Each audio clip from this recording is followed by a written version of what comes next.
আসসালামু আলাইকুম রহমতুল্লাহ বরকাতুহ। সম্মানিত দর্শক, আজকে আপনাদের মাঝে আলোচনা করব ৫ ওয়াক্ত নামাজের সময়সূচি, তাহাজ্জুদ, সেহরি শেষ সময়, ইশরাক, শাস্তের নামাজের সময়সূচি, ইফতারের শেষ সময়, নামাজের নিষিদ্ধ অক্তসমূহ, সূর্যোদয় সূর্যাস্তের সময়সূচি, প্রত্যেকটা জেলা বিভাগগুলোর নামাজের সময়সূচি।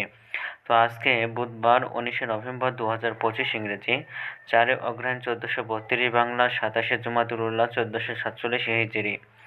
ঢাকার মতো পার্শ্ববর্তী এলাকার নামাজের সময়সূচিগুলো তুলে ধরবো, তারপরে অন্যান্য জেলা বিভাগগুলোর নামাজের সময়সূচি তুলে ধরবো। তো যে যেখান থেকে ভিডিওটা দেখছেন নিজ জেলাগুলোকে অবশ্যই আপনারা কমেন্টের মাধ্যমে জানাবেন। আজকে ঢাকার মতো পার্শ্ববর্তী এলাকার ফজরের নামাজের রক্ত শুরু হবে ৪টা ৫৮ মিনিটে, ফজরের নামাজের রক্ত শেষ হবে ৬টা ১৪ মিনিটে। জোহরের নামাজের রক্ত শুরু হবে ১১টা ৪৭ মিনিটে, জোহরের নামাজের রক্ত শেষ হবে ৩টা ৩৫ মিনিটে। আসরের নামাজের রক্ত শুরু হবে ৩টা ৩৬ মিনিটে, শেষ হবে ৪টা ৫৪ মিনিটে। মাগরিবের নামাজের রক্ত শুরু হবে ৫টা ১৫ মিনিটে, মাগরিবের নামাজের রক্ত শেষ হবে ৬টা ৩১ মিনিটে। এশার নামাজের রক্ত শুরু হবে ৬টা ৩২ মিনিটে, এশার নামাজের রক্ত শেষ হবে ৪টা ৫৩ মিনিটে।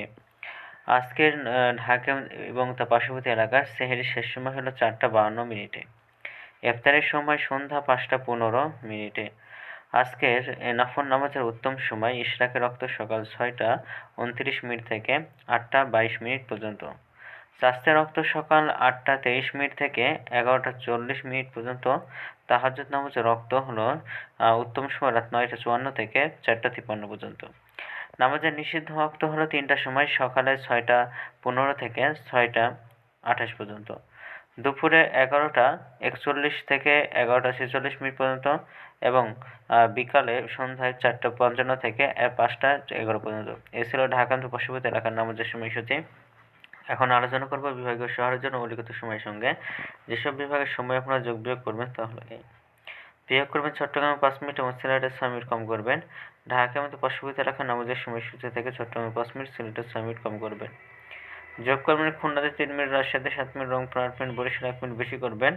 ঢাকার মতো পার্শ্ববর্তী এলাকায় যে নামাজের সময়সূচিরা রয়েছে সেখান থেকে কয়েকটি বিভাগে বেশি করবেন। আজকের ভিডিওটি এই পর্যন্ত ছিল, আর এই সূত্রগুলো নিয়েছি ইসলামিক ফাউন্ডেশন থেকে। ভিডিওটি ভালো লাগলে অবশ্যই চ্যানেলটি সাবস্ক্রাইব করে পাশে থাকবেন। ধন্যবাদ সকলকে। আসসালামু আলাইকুম।